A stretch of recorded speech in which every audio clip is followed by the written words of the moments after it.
আসসালামু আলাইকুম, আমি রিয়াদ খান। আজকের ক্লাসে আপনাদের সবাইকে স্বাগতম জানাচ্ছি। আপনি যখন ফরেক্সে ট্রেড করবেন তখন আপনার মানি ম্যানেজমেন্ট প্রপারলি করার জন্য সঠিকভাবে হিসাব নিকাশ সহ কিছু বিষয় আছে যে জিনিসগুলো আপনার জানা প্রয়োজন। নয়তোবা ট্রেড করতে গিয়ে আপনি অনেক সময় অনেক প্রশ্নের সম্মুখীন হবেন বা চিন্তায় পড়ে যাবেন, এবং আপনার সাথে এমন কিছু হতে পারে যে আপনার কাছে মনে হতে পারে যে না, এই ব্রোকারটা ফেক, অথবা আরও বিভিন্ন রকম আপনার ভিতরে মাথায় ঘুরপাক খেতে পারে। তো ফরেক্স ট্রেডিং প্রফেশনালি করার জন্য যে টার্মগুলা মাথায় রাখতে হয় বা যে জিনিসগুলো সবসময় হিসাবে রেখে বা ক্যালকুলেশন করে ট্রেড করতে হয়, এক কথায় ফরেক্স টার্মিনোলজি, এই জিনিসটার যে গুরুত্বপূর্ণ যে পয়েন্টগুলো আছে, যে জিনিসগুলো অবশ্যই আমাদের জানা প্রয়োজন, সেই জিনিসগুলাই আজকের ক্লাসে আমি ক্লিয়ার করার চেষ্টা করব। তো চলুন আর কথা না বাড়িয়ে আমরা ক্লাসের মেন পর্বে চলে যাই। তো প্রথমে আসি কারেন্সি পেয়ারের দিকে। তো ফরেক্স হচ্ছে কি, এটা হচ্ছে একটা কারেন্সি এক্সচেঞ্জ করার একটা মাধ্যম, তবে এটা হচ্ছে ডিজিটাল মাধ্যম। যেমন ধরেন আপনি দেশের বাইরে কোথাও ঘুরতে গিয়েছেন, ধরেন আপনি ইউরোপে অথবা ধরেন আপনি আমেরিকা আপনি ঘুরতে গেলেন, আপনি বাংলাদেশি টাকা দিয়ে সেখান থেকে আপনি ডলার নিলেন, অর্থাৎ আপনি বাংলাদেশি টাকার বিনিময়ে ডলারটাকে আপনি এক্সচেঞ্জ করলেন। তো এই জিনিসটা আপনি ওইভাবে সরাসরি না করে আপনি যে ডিজিটাল প্ল্যাটফর্ম আছে এবং যে ব্রোকারগুলো আছে সেগুলোর মাধ্যমে আপনি সেই লেনদেনটা করছেন। আর এখানে যে কারেন্সি পেয়ারগুলো থাকে এখানে জোড়ায় জোড়ায় থাকে, কারণ ফরেক্স মানে হচ্ছে কারেন্সি পেয়ার জোড়ায় জোড়ায় থাকা, একটা কারেন্সির মাধ্যমে আরেকটা কারেন্সি লেনদেন করা। সো এখানে যেহেতু জোড়ায় জোড়ায় থাকে, যেমনটা পূর্ববর্তী ক্লাসেও বলেছিলাম, তো সেখানে আবার কিন্তু সাধারণত দুই ধরনের কারেন্সি থাকে, একটা হচ্ছে মেজর কারেন্সি আর একটা হচ্ছে মাইনর কারেন্সি। তো যেগুলোর সাথে ইউএসডি যুক্ত থাকে, যেমন ধরেন আপনার এই যে এক্সএ ইউএসডি বা আপনার ইউরো ইউএসডি, এগুলা হচ্ছে মেজর কারেন্সি পেয়ার। আর এই যে যেমন এখানে দেখতে পাচ্ছি আমরা সিএডি জেপিওয়াই, এউডি জেপিওয়াই বা জিবিপি সিএডি, এগুলা হচ্ছে মাইনর কারেন্সি পেয়ার, কারণ এগুলোর সাথে ইউএসডি যুক্ত নাই। এর মধ্যে আছে কি বেস কারেন্সি এবং কোড কারেন্সি। তো বেস কারেন্সি কোনটা, যেটা আমি আগে বলেছিলাম, যে কারেন্সিটা বাম পাশে থাকে, অর্থাৎ যদি আপনার এই ক্ষেত্রে ধরেন আপনার কি আছে যে এক্স ইউএসডি বা ধরেন ইউরো ইউএসডি, এই ক্ষেত্রে বেস কারেন্সি হচ্ছে ইউরো এবং কোড কারেন্সি হচ্ছে ইউএসডি। আবার এখানে যে আছে ইউএসডি সিএডি, অর্থাৎ US dollar versus Canadian dollar, এই ক্ষেত্রে বেস কারেন্সি হচ্ছে ইউএসডি এবং কোড কারেন্সি হচ্ছে সিএডি, যেটা আমি এর আগের ক্লাসগুলোতে আমি বলেছি আপনাদেরকে। এবার জানবো লট বা ভলিউমের বিষয় নিয়ে। তো লটটা আমরা এখানে দেখতে পাচ্ছি যে যেমন এই যেখানে আমরা দেখি এখানে আমরা বাড়াতে পারছি, কমাতে পারছি। তো এটাকে বলা হয় লট, বা অনেক জায়গায় আপনি ভলিউম হিসেবে আপনি এখানে দেখতে পাবেন। তবে এটারও সাধারণত চারটা ভাগ আছে। তো একটা হচ্ছে আপনার কি স্ট্যান্ডার্ড লট। তো স্ট্যান্ডার্ড লট মানে হচ্ছে ধরেন আমি যদি নিউ অর্ডারে যাই, তো সেখান থেকে এই যে এখানে ভলিউম বা লট যেটা লেখা থাকে, এখানে ধরেন কি আছে আপনার 0.30 বা ধরেন আপনার এরকম আছে। তো এখানে আমি যদি সরাসরি আমি যদি ব্যবহার করি, তখন এটা হয়ে যাচ্ছে স্ট্যান্ডার্ড লট। আবার ধরেন আমি যদি 0.10 এরকম আমি যদি ব্যবহার করি, তাহলে সেটা হচ্ছে মিনি লট, এটাকে বলা হয় মিনি লট। আবার আমি যদি ব্যবহার করি 0.01, এটাকে বলা হয় মাইক্রো লট। তারপরে আরেকটা আছে, সেটা হচ্ছে ন্যানো লট। তো ন্যানো লট সাধারণত তেমন ব্রোকারে দেখা যায় না, তো ন্যানো লটের ব্যবহারটা তেমন একটা করা হয় না। তো আপনি মাথায় রাখেন যে standard lot, mini lot and হচ্ছে মাইক্রো লট। ওকে, তো এখানে স্ট্যান্ডার্ড লট, তো নর্মালি আপনি যদি ওই স্ট্যান্ডার্ড লট অর্থাৎ সরাসরি এক দিয়ে আপনি একটা ট্রেড যদি ওপেন করতে চান, তাহলে আপনার এই যেখানে দেখতে পাচ্ছেন যে 1 লক্ষ ইউনিট, অর্থাৎ আপনার প্রায় $1,00,000 প্রয়োজন। আবার আপনি যদি মিনি লট যদি ইউজ করেন, অর্থাৎ 0.10 দিয়ে আপনি যদি ট্রেড করেন, তাহলে সেই ক্ষেত্রে আপনার 10,000 ইউনিট বা $10,000 প্রয়োজন। তো আমি জানি যে এই মুহূর্তে আপনাদের মাথায় ঘুরপাক খেতে পারে যে কি বলেন, তাহলে আমি তো দেখি যে যারা অনেকে আছে $50 দিয়ে $100 দিয়ে তারা ট্রেড করে, তাহলে তারা সেটা কিভাবে করে। তো সেই জিনিসটা এবার আসতেছে। তো এই জিনিসটা হচ্ছে কি লিভারেজের কারণে, এই লিভারের সুবিধার কারণে আপনি $100 বা $50 বা $200 দিয়ে ফরেক্স মার্কেটে ট্রেড করতে পারবেন। তো লিভারেজের কাজটা হচ্ছে কি যে আপনার অ্যাকাউন্টে আরো বেশি পরিমাণে অ্যামাউন্ট ব্যবহার করা। তো এই জিনিসটা কিভাবে কাজ করে, এই জিনিসটা কাজ করে সিম্পলি, যেমন ধরেন আপনি যে কোনো একটা ব্রোকারে যখন অ্যাকাউন্ট খুলতে যাবেন এবং বিশেষ করে একটা ট্রেডিং অ্যাকাউন্ট যখন খুলবেন, তখন তারা আপনাকে জিজ্ঞাসা করবে যে আপনি লিভারেজ কত নেবেন। তো ধরেন আপনার এখানে ডিপোজিট হচ্ছে $100 আর আপনি লিভারেজ নিচ্ছেন 1000। ওকে, তো এই লিভারেজ নেওয়ার অর্থ হচ্ছে যে আপনার $100 সাথে এটা কি হবে, এখানে আপনার একটা গুণ হবে, আপনার 1000 দিয়ে আপনার গুণ হবে। তো 1000 দিয়ে গুণ হলে যেটা হয় 1 লাখ। অর্থাৎ আপনি $100 দিয়ে আপনি কিন্তু ট্রেড করতে পারছেন। আবার আপনার যদি এই জায়গায় যদি $50 যদি হয়ে থাকে, সেই ক্ষেত্রে আপনার ইনসাইড অ্যামাউন্ট হয়ে যাবে কিন্তু 50,000। অর্থাৎ এই ক্ষেত্রে আপনি সরাসরি 1 লট দিয়ে আপনি কিন্তু ট্রেড ওপেন করতে পারবেন না, বাট আপনি মিনি লট আপনি ওপেন করতে পারবেন। অর্থাৎ আপনি 0.10 অর্থাৎ 0.50 পর্যন্ত আপনি সর্বোচ্চ ট্রেড আপনি ওপেন করতে পারবেন। তো মূলত এই লিভারেজ সুবিধার কারণেই আমরা ফরেক্সে কম ব্যালেন্স দিয়েও আমরা ট্রেড করতে পারি। তো অনেকের ভিতরে প্রশ্ন থাকতে পারে যে লিভারেজটা অ্যাকচুয়ালি কি, এটা কিভাবে কাজ করে, এটা অ্যাকচুয়ালি এভাবে কাজ করে। তবে এখানে একটা জিনিস আমি বলে রাখি, সেটা হচ্ছে যে আপনার এই যে মেইন ব্যালেন্স যেটা থাকবে আপনার $50 বা ধরেন আপনার $100 বা ধরেন আপনার যে $500, তো যেটাই থাকুক, আপনি কিন্তু যখন লস হবে, আপনার যদি লস হয় তাহলে আপনার ব্যালেন্স থেকে কিন্তু এই $500 পর্যন্ত যখন লস হয়ে যাবে, তখন আপনার ট্রেড অটোমেটিক অফ হয়ে যাবে। আপনি যেই 1000 লিভারেজ নিচ্ছেন, 1000 গুণ লিভারেজ নিচ্ছেন, অথবা আপনি 2000 গুণ লিভারেজ নিচ্ছেন, তার মানে সেই ডলারটা কিন্তু আপনি নিতে পারছেন না। এই জিনিসটা জাস্ট কাজ করছে আপনার ট্রেড শুরু করার জন্য, দ্যাটস ইট, এই পর্যন্তই। লাভ হলে তো যা হলোই, কিন্তু লস হলে কিন্তু আপনার অ্যাকাউন্টে মেইন যেটা ডিপোজিট আছে সেটার চেয়ে বেশি কিন্তু আপনার লস হবে না বা লস হতে পারবে না। তো আশা করি লিভারেজ ক্লিয়ার। এবার হচ্ছে পিপ অ্যান্ড পিপেটস যেটার হিসাব। তো এই এক পিপ, যে 1 পিপ সমান, তো অনেকে আছেন যারা ট্রেড করেন, তো আপনারা দেখবেন যে কি টাকা দেখায় যে এত টাকা ইনকাম, তত টাকা ইনকাম। অ্যাকচুয়ালি ফরেক্সে আপনি কতটা সফল ট্রেডার সেটা নির্ভর করে যে আপনি কি পরিমাণ পিপ বা পিপস আপনি ইনকাম করেছেন। কারণ আপনি যদি লট বা ভলিউম যদি বাড়িয়ে দেন, তাহলে আপনি কি হতে পারে, আপনি কিন্তু ধরেন আপনি 10 পিপের মাধ্যমে আপনি কিন্তু $100 ইনকাম করতে পারেন। আবার আপনার লট বা ভলিউম সাইজ যদি আপনার কম থাকে, তাহলে সেই ক্ষেত্রে আপনার $10 জায়গায় আপনার কিন্তু কি $100 জায়গায় আপনার $1 আপনার ইনকাম হতে পারে। সো এই ক্ষেত্রে ইম্পর্টেন্ট হচ্ছে কি পিপের হিসাব করা, যে কে কেমন ট্রেডার, কে কতটুকু ভালো ট্রেডার, এটা নির্ভর করে সে দৈনিক অথবা মান্থলি কত পিপস ইনকাম করলো। তো 1 পিপ সমান কত, এই পিপের হিসাবটা অ্যাকচুয়ালি কিভাবে হয়। তো 1 পিপ মানে হচ্ছে দশমিকের পরে 4 সংখ্যা। যেমন ধরেন আমরা এই যে ইউএসডিসিডিতে আমরা দেখতে পাচ্ছি যে এখানে আগে যেটা আছে সেটা হিসাব করা হবে না, এই যে দশমিক আছে এই জায়গায়, বা এখানে যদি দেখেন যে এখানে আপনার দশমিক আছে, দশমিকের পরে কি আছে 38175। ওকে, তো এই যে 381, এই যে 7 আছে, অর্থাৎ এইখান থেকে কিন্তু পিপের হিসাবটা করা হয়। তো ধরেন কি হলো যে মার্কেট 1.3817 থেকে মার্কেট 1.3818 পর্যন্ত গেল, অর্থাৎ এই ক্ষেত্রে মার্কেট 1 পিপ উপরে গেল।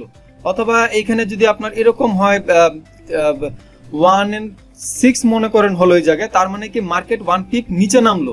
আবার ধরেন এই জায়গায় যদি এরকম হয় যে আপনার এখানে 0.3817 থেকে 0.3819 পর্যন্ত গেল, অর্থাৎ এই ক্ষেত্রে 2 পিপস উপরে গেল।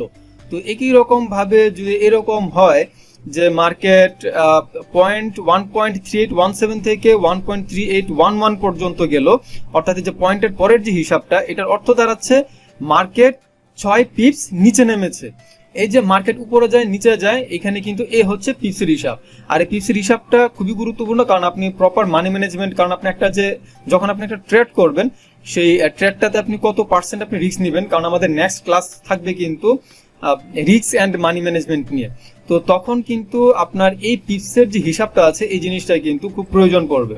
আর পিপেটসের হিসাব কি, পিপেটসের হিসাব হচ্ছে যে দশমিকের পরে 5 নাম্বার যে সংখ্যাটা আছে সেটা পর্যন্ত, বা সহজে যদি বলি যে পিপস মানে পিপ যেটা আছে, পিপের 10 ভাগের 1 ভাগ হচ্ছে পিপেট। তবে এখানে কিছু ভিন্নতা আছে, যেমন ধরেন আমরা যদি ইউএসডি জেপিওয়াই মানে জেপিওয়াই যেই পেয়ারগুলোতে যুক্ত থাকে, সেগুলোতে কিন্তু দশমিকের পরে 2টা সংখ্যা থাকে, এবং দশমিকের পরে যে 2 নম্বর যে সংখ্যাটা আছে সেইখান থেকে হিসাব করা হয় পিপসের, এবং আপনার যে 3 নম্বর যে সংখ্যাটা আছে সেখান থেকে হিসাব করা হয় পিপেটসের। আবার আপনি যদি গোল্ডে যদি যান, অর্থাৎ যে XAU USD এই পেয়ার আপনি যদি আসেন, গোল্ডের ক্ষেত্রে কিন্তু এই দশমিকের পরে যে দ্বিতীয় সংখ্যা আছে সেখান থেকে কিন্তু পিপসের হিসাব করা হয়, এবং তৃতীয় যে সংখ্যা আছে সেখান থেকে কিন্তু পিপেটসের হিসাব করা হয়। তো এগুলো হচ্ছে ব্যতিক্রম। এছাড়া বাকি যত পেয়ার আছে সেগুলোতে কিন্তু দশমিকের পরে সেই 3 নম্বর সংখ্যা থেকে 4 নম্বর সংখ্যা থেকে পিপসের হিসাব করা হয়। এবার আসি আপনার পিপ বা পিপেটস ভ্যালু নিয়ে। তো পিপ বা পিপেটস ভ্যালু, এই কথাটার অর্থ হচ্ছে যে এই যে প্রতি পিপে আপনি কি পরিমাণ লাভ করছেন অথবা লস করছেন। তো এই জিনিসটা হিসাব করাটা কিন্তু খুবই গুরুত্বপূর্ণ, কারণ আপনার যদি আপনি শুধুমাত্র আপনি লাভের হিসাব করলেন কিন্তু আপনি লসের হিসাব করলেন না, তাহলে কিন্তু আপনার অ্যাকাউন্ট আর থাকবে না।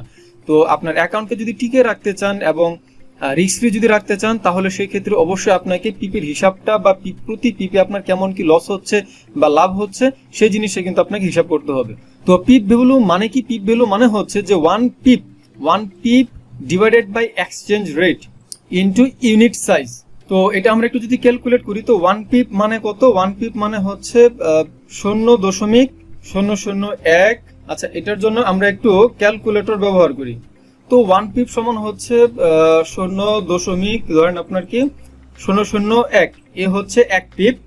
হ্যাঁ, তারপর হচ্ছে এক্সচেঞ্জ রেট। তো এক্সচেঞ্জ রেট হিসেবে আমরা এখানে ধরেন ইউরো ইউএসডি তো আমরা যদি একটু ক্যালকুলেট করি, ইউরো ইউএসডি রেট হচ্ছে 1.170। তো এখানে আমরা পিপের সাথে ভাগ দিব 1.170। তো সমান সমান যত আসে তখন আমরা এটাকে কি করব? ইউনিট সাইজ দিয়ে আমরা গুণ করব। তো ইউনিট সাইজটা কি? ইউনিট সাইজ হচ্ছে আমাদের ওই যে আগে যেটা আমরা দেখেছিলাম যে এখানে আমি কি ওয়ান লটে করেছি নাকি আমি কি স্ট্যান্ডার্ড লটে করলাম, মিনি লটে করলাম নাকি মাইক্রো লটে করলাম। তো ধরেন আমি যদি মিনি লটে করি, অর্থাৎ 0.10 এই লটে আমি যদি ট্রেডটা করি, তাহলে আমার ইউনিট সাইজ হচ্ছে কত? 10,000। তো এটাকে আমি ইনটু দিচ্ছি 10,000 দিয়ে, সমান কত হয়? সমান হচ্ছে এখানে আমরা এই যে মূল্যটা এখানে আমরা দেখতে পাচ্ছি যে 0.8544 এরকম আমরা একটা নাম্বার আমরা দেখতে পাচ্ছি। তো এটা হচ্ছে কিন্তু পিপের ভ্যালু হিসাব। তো এটা হচ্ছে যেহেতু আমরা ইউরো ইউএসডি আমরা হিসাবটা করেছি, তো এই হিসাবটা হচ্ছে কিন্তু ইউরোর। অর্থাৎ আমি যে 0.10 আমি একটা ট্রেড করলাম, এটাতে আমার ধরেন আপনার 85 ইউরো খরচ হচ্ছে, যেটা সমান হচ্ছে $1 ইউএসডির হিসাবে $1। ইউএসডি যদি কোড কারেন্সি হিসেবে থাকে, অর্থাৎ ডান সাইডে যদি থাকে, ইউএসডি যদি ডান সাইডে থাকে, তাহলে এখানে আপনি একটা সহজ একটা হিসাব করতে পারেন আপনি চাইলে। সেটা হচ্ছে আপনি যদি 0.10 আপনি একটা ট্রেড করেন, তাহলে আপনার প্রতি পিপের পরিবর্তনে $1 করে আপনার প্রফিট বা লস হবে। এবং এটা ধরেন আপনার যতগুলো পেয়ার আছে এরকম like XA USD, BTC USD, AOD USD, ঠিক আছে, অর্থাৎ যেগুলোর ডান পাশে ইউএসডি আছে সেগুলোর ক্ষেত্রে আপনার এখানে যে মানটাই দেখাক, আপনার প্রতি পিপে আমি যদি এইখানে ধরেন আমি এই যে 0.30 আমি করেছি, এই ক্ষেত্রে আমার কি হচ্ছে? প্রতি পিপে আমার কিন্তু $3 করে আমার লাভ হচ্ছে অথবা প্রফিট লাভ হচ্ছে অথবা লস হচ্ছে। কিন্তু এই সেম জিনিসটা আমি যদি ইউএসডি জেপি দিয়ে যদি করি, তাহলে কিন্তু আবার আমার প্রতি পিপসের যে ভ্যালুটা আছে সেটা কিন্তু ভিন্ন রকম হয়ে যাবে। কারণ এই ক্ষেত্রে ইউএসডি হচ্ছে বাম পাশে, অর্থাৎ ইউএসডি হচ্ছে বেস কারেন্সি। তো এই ক্ষেত্রে আমরা যদি একটু হিসাব করি, তাহলে আমাদের হিসাবটা কি দাঁড়াবে? সেটা হচ্ছে প্রতি পিপে অর্থাৎ 0.001 divided by unit size exchange rate এখানে কত? 147.15। কারণ আমরা পিপের হিসাব করছি, লাস্টের যে সংখ্যাটা যেটা আছে সেটা আমরা ধরবো না। তাহলে 147.15। তো যত আসলো এটাকে আমরা ভাগ দিব আমাদের লট সাইজে। তো আমার লট সাইজ ধরেন যদি এরকম হয় যে 0.1 যদি হয়, সেক্ষেত্রে এখানে আমার কত আসছে? তো এই ক্ষেত্রে আমার যত আসতেছে তো সেটাই হচ্ছে আমার পিপ ভ্যালু, অর্থাৎ প্রতি পিপে আমার এই অ্যামাউন্টটা আমার কাটবে। তো এইরকম হচ্ছে যে আপনার সাপোর্ট কারেন্সি হিসেবে আছে নাকি কোড কারেন্সি আছে, সেভাবে অ্যাকচুয়ালি ক্যালকুলেশনটা হয়।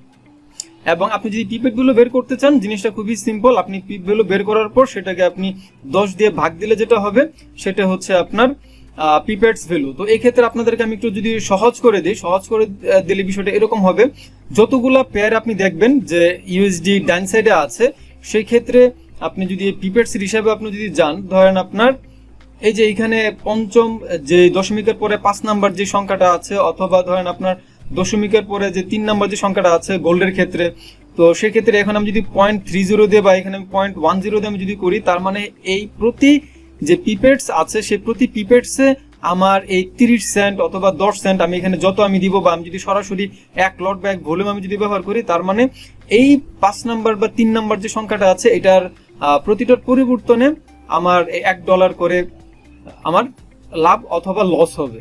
তো বুঝতে পারছেন যে এইখানে আপনি কি পরিমাণে দিবেন সেই জিনিস একটু হিসাব করে দিতে হবে, এবং লসটাকে মাথায় রেখে কিন্তু এটা দিতে হবে। আপনার এখানে আছে বলে আপনি দিতে পারবেন বলে ইচ্ছা মতো কিন্তু দেওয়া যাবে না, সেই ক্ষেত্রে আপনার অ্যাকাউন্ট কিন্তু রিস্কে পড়ে যাবে। দেন হচ্ছে স্প্রেডের বিষয়টি। স্প্রেড নিয়ে আমরা নর্মালি বলেছিলাম যে গত ক্লাসগুলোতে বলেছিলাম স্প্রেড জিনিসটা কি। তো স্প্রেড তো নর্মালি হচ্ছে আস্ক প্রাইস থেকে বিড প্রাইসের পার্থক্য। তো এই যে ডান সাইডে এটা হচ্ছে আস্ক প্রাইস বা বাই প্রাইস এবং বাম সাইডে হচ্ছে সেল প্রাইস বা বিড প্রাইস। তো আস্ক প্রাইস থেকে বিড প্রাইসের যে পার্থক্য আছে সেটাই হচ্ছে স্প্রেড। এখন দেখেন একটা ব্রোকার যে চলে সাধারণত সে কিভাবে চলে। এখন আপনি তো ব্রোকারের মাধ্যমে ট্রেড করছেন, তো ব্রোকারও তো একটা ইনকামের প্রয়োজন। তো তার ইনকামটা হচ্ছে এই আস্ক প্রাইস থেকে বিড প্রাইস। আপনি যখন একটা ট্রেড ওপেন করবেন তো এই মাঝখানে যে গ্যাপটা আছে সেই গ্যাপের কমিশনটা হচ্ছে তার ইনকাম।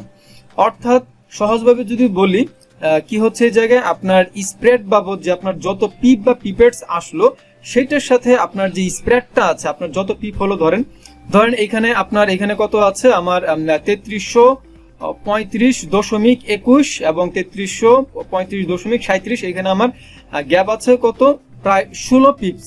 ওকে, তো 16 পিপসের হচ্ছে এখানে আমার, তো আমার স্প্রেড হচ্ছে 16 গুণ আমি এইখানে আমার পিপ কত আছে, পিপ হচ্ছে আমার পিপ বা পিপেটস ভ্যালু ধরে নিচ্ছি আমি যে $1 করে। ওকে, তো $1 করে যদি হয় তার মানে কি আমার $16 আমার কাটবে। অথবা ধরেন এখানে যদি এরকম হয় যে আমার স্প্রেড হচ্ছে 16 ইন্টু আমার যে পিপ বা পিপেটস ভ্যালু যেটা আছে, ধরেন আমার পিপ ভ্যালু হচ্ছে প্রতি পিপসে আমার যেটা লাভ বা লস হবে, ধরেন আমি ধরে নিচ্ছি এইখানে 0.30 অর্থাৎ 30 সেন্ট। আমি ধরে নিচ্ছি যে আমার 30 সেন্ট করে প্রতি পিপ বা পিপেটসে যা আছে আমার এখানে লাভ বা আমার লস হবে। তো সেই ক্ষেত্রে ব্রোকার কত কমিশন নেবে, সেই ক্ষেত্রে ব্রোকার কমিশন কেটে নেবে $4.8।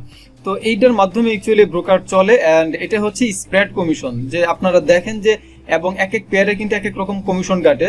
এই কি কারণে কাটে, এটার কারণ হচ্ছে এইটাই। তো এখানে গোল্ডের স্প্রেড কমিশন হচ্ছে কত 16, হ্যাঁ এখানে স্প্রেড হচ্ছে 16 পিপস অ্যান্ড এইখানে ইউরো ইউএসডি এর স্প্রেড কত যেটা আছে সেটা এখানে থাকবে।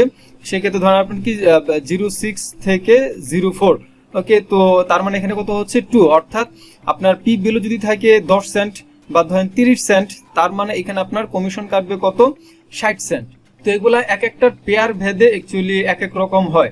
যেমন আমি ইউএসডিসি দিতে গেলে এখানে আমি আমার স্প্রেড দেখতে পাচ্ছি ভিন্ন। তো আমার প্রতি পিপসে যদি 3 সেন্ট বা 30 সেন্ট করে আমার যদি পিপ ভ্যালু আমার যদি হয়, সেই ক্ষেত্রে এখানে স্প্রেড দেখতে পাচ্ছি আমি কত 4 স্প্রেড। তাহলে 4 স্প্রেডে আমার কমিশন কাটবে কত 3×4=12, অর্থাৎ 30 সেন্ট করে যদি হয় তার মানে $1.2 আমার কাটবে। তো আই হোপ আপনারা এই জিনিসটা ক্লিয়ার। স্প্রেড তো আপনারা আগেও ক্লিয়ার হয়েছিলেন, এখন স্প্রেড কমিশনটা সম্বন্ধে আশা করি আপনারা ক্লিয়ার হয়েছে। দেন হচ্ছে কি সোয়াপ বা রুল ওভার। তো এই জিনিসটা হচ্ছে যদি আপনি মানে অনেক সময় হয় যে যারা সুইং ট্রেড বা পজিশনাল যারা ট্রেড করে, তো তাদের অনেক সময় যেটা হয় যে আপনি যদি বেশি দিন লম্বা সময় ধরে যদি আপনি ট্রেড ওপেন রাখেন, ধরেন আপনি একটা ট্রেড আজকে একটা ট্রেড ওপেন করলেন, এটা আপনি একদিন পরে বা 2 দিন পরে কাটলেন, তো সেই ক্ষেত্রে অনেক সময় অনেক ব্রোকার আছে যে তারা কিনা সোয়াপ কমিশন কাটে।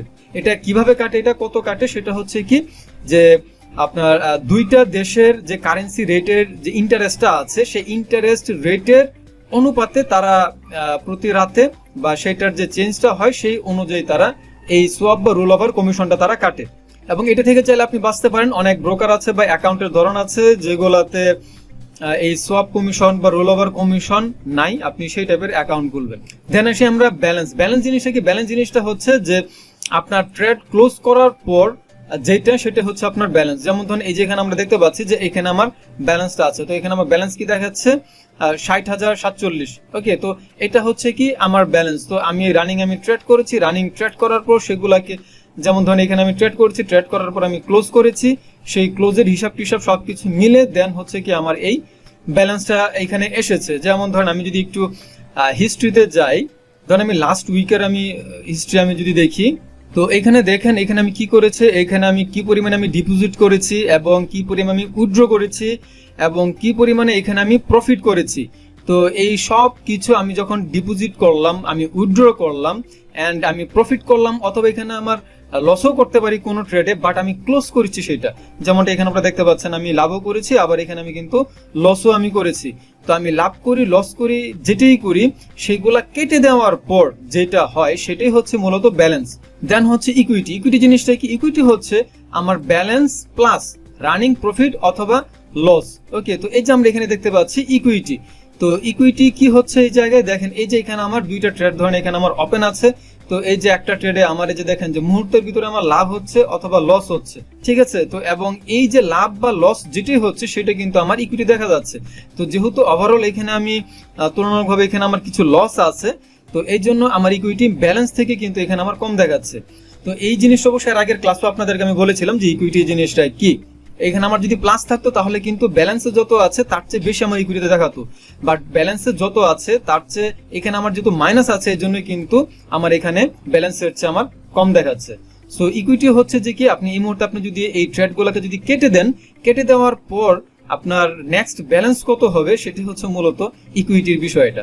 তারপর আসি মার্জিনে। মার্জিন জিনিসটা কি আপনারা এখানে দেখতে পাচ্ছেন, এই যে এখানে মার্জিন আছে, ঠিক আছে, এখানে আমরা মার্জিন, এখানে আমরা একটা নাম্বার আমরা দেখতে পাচ্ছি। তো এই মার্জিন জিনিসটা কি, তো মার্জিন হচ্ছে লট সাইজ। আপনার লট সাইজ কত, আপনার লট সাইজ ধরেন আমি যদি হয় যে 0.30 বা সরাসরি 1 হতে পারে, যতই হয়, তা আপনার যে লট সাইজ আছে লট সাইজের সাথে আপনি আপনার কন্ট্রাক্ট সাইজ যেটা আছে সেটাকে আপনি গুণ দিবেন।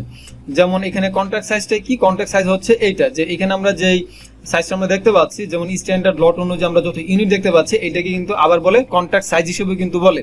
তো এখানে ঘাবড়ানোর কোনো কিছু নাই, এখান থেকে আপনারা দেখে নেবেন। আমি এখানে কন্ট্রাক্ট সাইজ শব্দটা আমি ইউজ করেছি এই কারণে যাতে আপনারা কাজ করতে গেলে অনেক সময় কন্ট্রাক্ট সাইজ শব্দটা আপনারা শুনতে পারেন, তখন যেন আপনারা না ঘাবড়ে যান আর কি। তো এখানে আপনি কি করতে হবে, আপনি লট সাইজ আপনি কত ব্যবহার করেছেন, অর্থাৎ এখানে আপনি এই যে লট বা ভলিউম সাইজটা আপনি কত ব্যবহার করেছেন সেটার সাথে আপনি গুণ দিবেন আপনার কন্ট্রাক্ট সাইজ। কন্ট্রাক্ট সাইজে গুণ দেওয়ার পর যেটা আসবে সেটার সাথে আপনি ভাগ দিবেন আপনার লিভারেজ। তো লিভারেজের বিষয়ে আমরা আগেই বলেছিলাম যে এখানে লিভারেজ এখানে আপনি কত কি নেবেন। এখন আপনি যদি এখানে যদি 1000 বা 2000 বা 500 যত আপনি লিভারেজ নেন সেটাকে আপনি ভাগ দিবেন। ভাগ দেওয়ার পর যেটা আসবে সেটা হচ্ছে মার্জিন।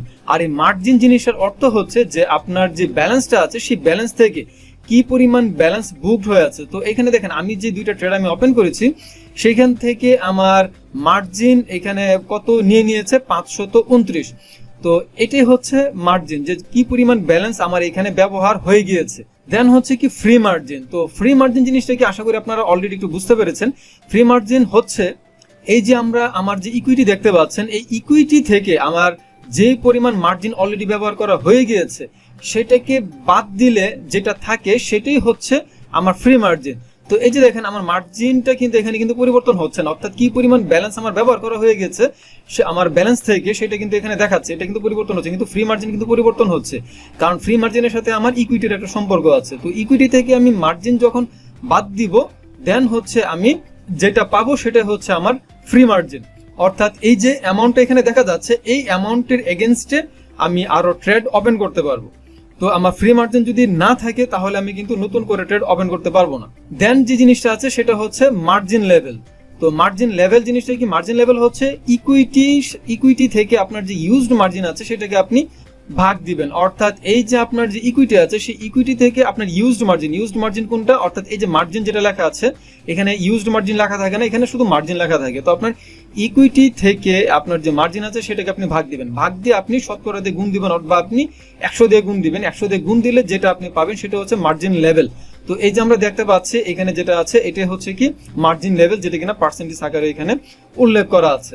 দেন হচ্ছে কি মার্জিন কল। মার্জিন কল জিনিসটা কি, মার্জিন কল হচ্ছে যে এটা মূলত ব্রোকার থেকে আপনাকে একটা রিমাইন্ডার দিবে যে যখন আপনার মার্জিন লেভেল অনেক কমে যাবে। তো আপনি ব্রোকারের কিন্তু কিছু রুলস থাকে যে আপনি সর্বোচ্চ কত মার্জিন লেভেল পর্যন্ত আপনি ব্যবহার করতে পারবেন। তো এই যে এখানে মার্জিন লেভেল আছে, তো এক এক ব্রোকারে এক এক রকম রুলস থাকে যে আপনি সর্বনিম্ন কত মার্জিন লেভেল পর্যন্ত আপনার ট্রেড আপনি রাখতে পারবেন। যে এই মার্জিন লেভেলের নিচে যদি নেমে যায় তাহলে ব্রোকার কি করবে, আপনাকে ওয়ার্নিং দিবে যে আপনার মার্জিন অনেক কমে যাচ্ছে বা আপনার অ্যাকাউন্ট অনেক রিস্কে চলে গিয়েছে। দেন হচ্ছে কি স্টপ আউট লেভেল। তো স্টপ আউট লেভেলটা আপনার কি মার্জিন কলের মধ্যে এখানে উল্লেখ থাকে না সাধারণত, বাট স্টপ আউট লেভেলটা হচ্ছে কি যে ব্রোকার অটোমেটিক কি করবে, সে আপনার ট্রেড ক্লোজ করে দিবে। তো দেখা গেল যে ব্রোকার আপনাকে বলে দিচ্ছে যে আপনি এর নিচে আপনার মার্জিন বা মার্জিন লেভেল এর নিচে নামতে পারবে না। তো এর নিচে যদি আপনার ট্রেড যদি নেমে যায় তখন ব্রোকার কি করে, তখন ব্রোকার অটোমেটিক আপনার ট্রেডটা কিন্তু কেটে দেয়। এটা সব ব্রোকারই করে, এক এক ব্রোকারের এক এক রকম মানে মার্জিন লেভেলের রুলস থাকে। তো সেইটার নিচে যদি নেমে যায় তখন ব্রোকার কিন্তু অটোমেটিক আপনার ওই ট্রেডটা কেটে দিতে পারে। তো এই জিনিসটা তখনই হয় যখন আপনার অ্যাকাউন্টটা মাইনাসে থাকে, অন্যথায় কিন্তু ব্রোকার আপনার ট্রেড প্লাসে থাকলে কিন্তু ব্রোকার আপনার ট্রেড কিন্তু কাটবে না, মানে অতিরিক্ত মাইনাসে গেলে কিন্তু ব্রোকার অটোমেটিক আপনার ট্রেড কেটে দিবে। সো আপনাকে খেয়াল রাখতে হবে যে আপনি যে একটা ট্রেড করবেন এটা স্টপ আউট লেভেল কেমন কি নাকি কত পর্যন্ত ব্রোকারের সেই জিনিসগুলো একটু হিসাব করে নেবেন।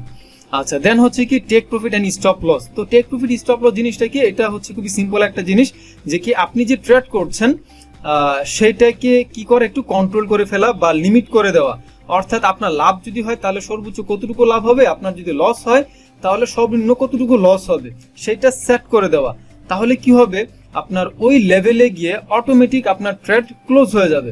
যেমন ধরেন এই জিনিস আপনি কিভাবে করতে পারেন, ধরেন আমি এখানে একটা ট্রেড ওপেন করলাম এবং এই জিনিসটা আপনাদেরকে দেখিয়েছিলাম যে আপনি কিভাবে এই জিনিসটা ব্যবহার করুন, পূর্ববর্তী ক্লাসে আপনাদেরকে বলেছিলাম। তো ধরেন এখানে আমার রানিং যেমন ট্রেড আছে, এখানে আমি যদি ডাবল ক্লিক করি টেক প্রফিট স্টপ লসের নিচে, তো এখানে আমি কিন্তু স্টপ লস টেক প্রফিট আমি যদি সেট করে দেই, তাহলে কি হচ্ছে আমার কি এই মানে আমি স্টপ লস আমি যত ব্যবহার করবো, অর্থাৎ আমার রানিং প্রাইসের নিচে কিন্তু স্টপ লস ব্যবহার করলে, যেহেতু এটা আমার একটা বাই ট্রেড, সো আমাকে স্টপ লস নিচে ব্যবহার করতে হবে অ্যান্ড আমাকে টেক প্রফিট ব্যবহার করতে হবে আমার রানিং যে প্রাইসটা আছে এটার উপরে। এতে কি হচ্ছে যে আমি লিমিট করে দিচ্ছি যে আমার লস হলে এর চেয়ে বেশি আমার লস হবে না, বা আমার প্রফিট হলেও আমার কাছে মনে হচ্ছে যে না এই পর্যন্ত মার্কেট যাবে, এই পর্যন্ত মার্কেট গিয়ে তখন মার্কেট আমার আবার নিচে চলে আসবে, সো ওকে ফাইন, এই পর্যন্ত প্রফিটটা নিয়ে অটোমেটিক আমার ট্রেড যেন ক্লোজ হয়ে যায়। তো এটাই হচ্ছে টেক প্রফিট অ্যান্ড স্টপ লসের বিষয়, যেটা এর আগের ক্লাসেও আপনাদেরকে বলা হয়েছিল। তো এই হচ্ছে গুরুত্বপূর্ণ যে ফরেক্সের টার্মিনোলজি গুলো ছিল, সেই জিনিসগুলো আপনাদেরকে আমি বোঝানোর চেষ্টা করেছি। টুকটাক আরো জিনিস আছে, বাট এর ভিতরে অনেকগুলো বিষয় আছে আপনাদের গত ক্লাসের ভিতরে আলোচনা করা হয়ে গিয়েছে, সো এই জন্য এই ক্লাসে আমি আর এই জিনিসটাকে বড় করলাম না ভিডিওটা। তো এই জিনিসগুলো আপনারা নিজেরা একটু প্র্যাকটিস করবেন, নিজেরা একটু, বিশেষ করে এইখানে আমি যা যা বলেছি যে হিসাবগুলো আমি দেখিয়েছি সেগুলো একটু নিজেরা একটু প্র্যাকটিস করবেন, কাগজে কলমে। হ্যাঁ, একটা ট্রেড ওপেন করবেন, ডেমো অ্যাকাউন্টে আপনারা একটু প্র্যাকটিস করবেন, তাহলে আপনাদের ভিতরে আর কোনো প্রকার কনফিউশন থাকবে না। তো আমি এতক্ষণ আমি যে জিনিসগুলো বললাম, তো যে জিনিসগুলো দেখালাম, হিসাব করে দেখালাম, এগুলা কিন্তু শুধুমাত্র বলার জন্য বলা না। আমরা যখন যে নেক্সট স্টেপগুলোতে যখন যাব, তখন কিন্তু এই জিনিসগুলো কিন্তু প্রয়োজন পড়বে, এই টার্মিনোলজি বা এই যে হিসাব নিকাশগুলোর বিষয় আছে সেই জিনিসগুলো কিন্তু আপনাদের প্রয়োজন পড়বে। সো এই বিষয়গুলো অবশ্যই আপনারা হ্যান্ড অন প্র্যাকটিস করবেন। তো আজকে এই পর্যন্ত, সবাই ভালো থাকবেন, সুস্থ থাকবেন, সেই আকাঙ্ক্ষা নিয়ে বিদায় নিচ্ছি। আল্লাহ হাফিজ।